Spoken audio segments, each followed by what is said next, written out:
रामू किसान अपने दिनचर्या में से,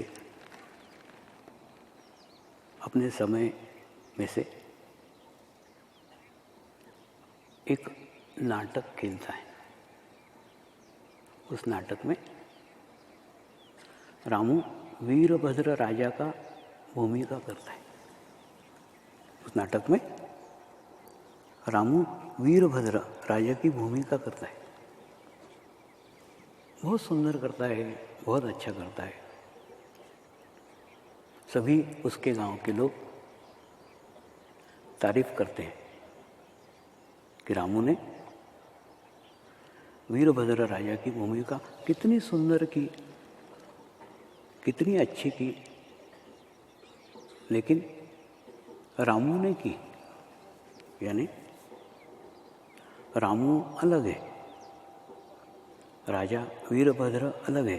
वीरभद्र की भूमिका रामू ने की, लेकिन रामू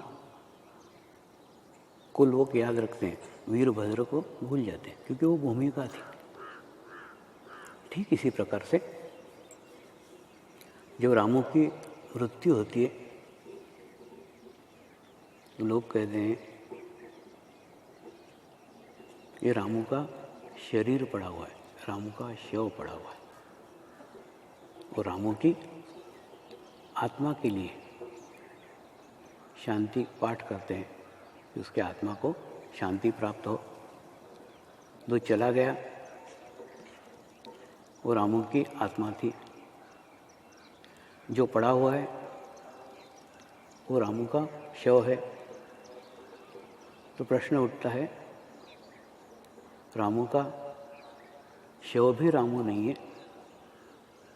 रामू की आत्मा भी रामू नहीं है, तो प्रश्न ये आता है रामू कौन है? वास्तव में शरीर और आत्मा, इन दोनों को मिलकर के एक भूमिका तैयार होती है। वो भूमिका का नाम रामू है। और बेकार में जिंदगी भर रामू अपने नाम के लिए जीते रहता है।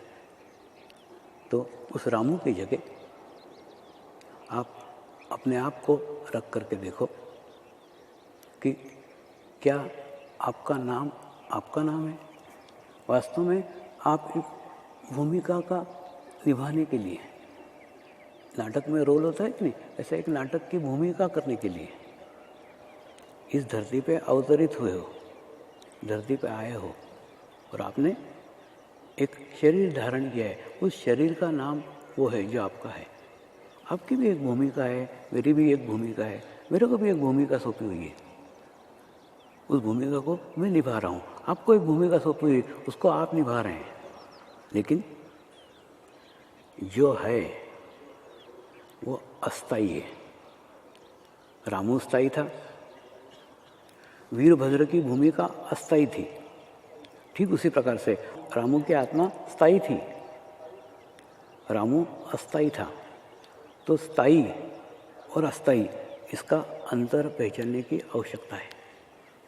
आवश्यकता है कि हमारे में स्थायी क्या है और हमारे में अस्थायी क्या है। जो कुछ अस्थायी है उसी को पकड़ करके हम जी रहे हैं। आवश्यकता है उस स्थायित्व की तरफ ध्यान देने की जो परमानेंट है।